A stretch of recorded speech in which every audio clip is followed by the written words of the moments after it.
Chicago, Illinois, 2021. Nobody liked talking about the elevator in the Ashcroft Tower. The building was one of Chicago's newest luxury apartment complexes, a 40-story glass skyscraper built in the heart of downtown. It was modern, expensive, and supposedly state-of-the-art. But within 6 months of opening, strange rumors began circulating among residents.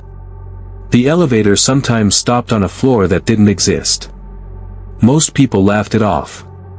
Until people started disappearing. The missing tenant. The first disappearance was a woman named Sarah Mitchell. Sarah lived on the 27th floor. One evening she returned from work, entered the elevator, and was never seen again. Security footage showed her stepping inside alone. The doors closed. The elevator descended. Then the camera feed briefly flickered. For 3 seconds, the screen went black. When the image returned, the elevator was empty. Sarah was gone. Police searched the entire building. Nothing. No evidence. No body. No explanation. The case went cold. Then another resident vanished. Then another. And another. Each disappearance involved the same elevator. The warning. 29-year-old maintenance technician Ethan Carter first heard the stories from the night security guard. "Don't ride elevator C after 3 in the morning." Ethan laughed. Why? The guard looked genuinely nervous. Because sometimes it goes where it shouldn't.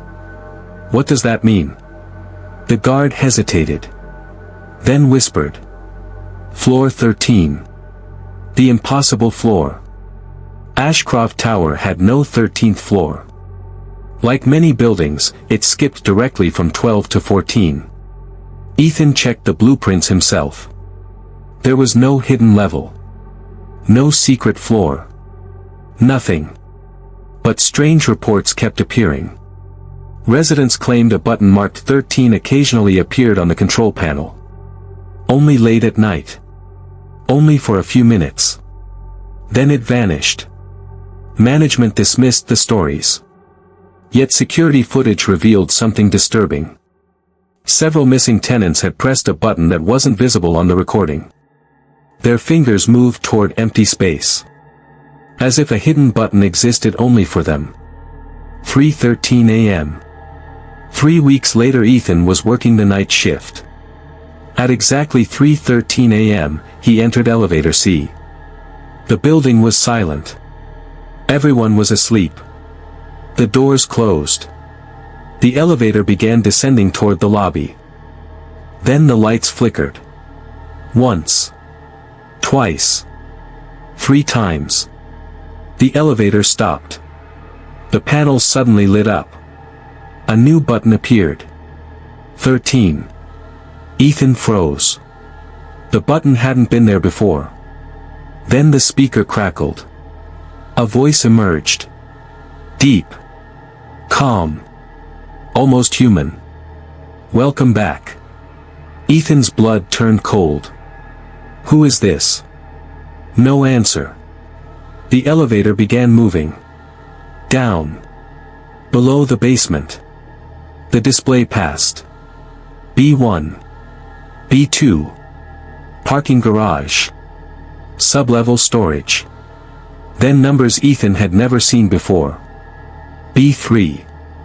B4. B5. B6. B7. The descent continued. The building didn't have these levels. Yet the elevator kept moving. Far below the city. Far below the earth. For nearly 3 minutes. Then it stopped. Ding. The doors opened. The hospital. A hallway stretched before him. Dim fluorescent lights flickered overhead. The walls were stained and cracked. Rusty wheelchairs sat abandoned against the walls. Old hospital beds lined the corridors. Ethan immediately recognized photographs hanging nearby. This was impossible. Before Ashcroft Tower existed, the property had housed St. Vincent Psychiatric Hospital, closed in 1968 after a deadly fire. The hospital had supposedly been demolished. Yet somehow it stood beneath the building. Perfectly preserved. Waiting. The patience. As Ethan walked deeper into the corridor, he heard whispers. Dozens of voices. Then hundreds. The sounds came from behind closed doors. One door slowly creaked open. Inside sat a woman. She looked normal. Terrified. "Help me," she whispered. Ethan rushed forward. Then recognized her face. Sarah Mitchell. The missing tenant. She hadn't aged a day. "How long have you been here?" She began crying. "I don't know." Others emerged from nearby rooms. All the missing residents. Every person who had vanished. Some had been missing for months. Others for years. None had aged. None could escape. The rules. Sarah explained. The elevator belongs to him. Who? Nobody answered. The entire group suddenly looked frightened. One man pointed down the hallway. Toward darkness. The conductor. The lights overhead flickered. The patients immediately retreated into their rooms. Doors slammed shut. Locks clicked. Sarah grabbed Ethan's arm. "Hide." The conductor. Heavy footsteps echoed through the corridor. Slow. Deliberate. Closer. Closer. Then Ethan saw him. A tall figure dressed in a black suit. His skin was pale. His eyes glowed like burning embers. He carried an antique elevator operator's lever. The figure smiled. Not a human smile. Something ancient. Something wrong. "You don't belong here." The voice sounded like grinding metal. The chase. Ethan ran. The corridor seemed endless. The hospital shifted around him. Doors appeared where walls should be. Hallways twisted impossibly. Behind him the conductor walked calmly. Never running. Never rushing. Yet always getting closer. The lights burst one by one. Darkness swallowed the corridor. The sound of the elevator bell echoed somewhere ahead. Ding. Ding. Ding. The truth. Ethan finally reached a massive set of elevator doors. Above them hung a tarnished brass plaque. The words etched into it were simple. Property of the devil. The doors slowly opened.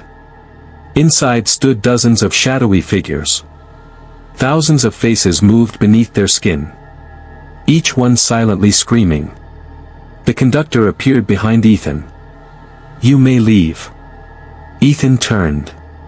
Hope flooded him. Then the conductor smiled. "But someone must stay." Escape. The trapped residents suddenly rushed forward. Chaos erupted. The conductor staggered. For the first time, he seemed surprised. Sarah shoved Ethan toward the elevator. "Go." The doors began closing. Ethan saw Sarah standing in the hallway. Smiling sadly. Then she disappeared as the doors shut. The elevator shot upward. Faster and faster. The pressure nearly crushed him. Then. Ding. The lobby. The end. Police found Ethan unconscious inside elevator C. His story made headlines. Nobody believed him. Engineers dismantled the elevator. They found nothing unusual. No hidden floor. No underground hospital. No secret tunnels. Ashcroft Tower remained open. Life returned to normal. For a while. Then another resident disappeared. Security footage showed something strange. Just before the elevator doors closed, a button briefly illuminated. A button that shouldn't exist. 13. And standing in the back corner of the elevator was a tall man in a black suit. Smiling.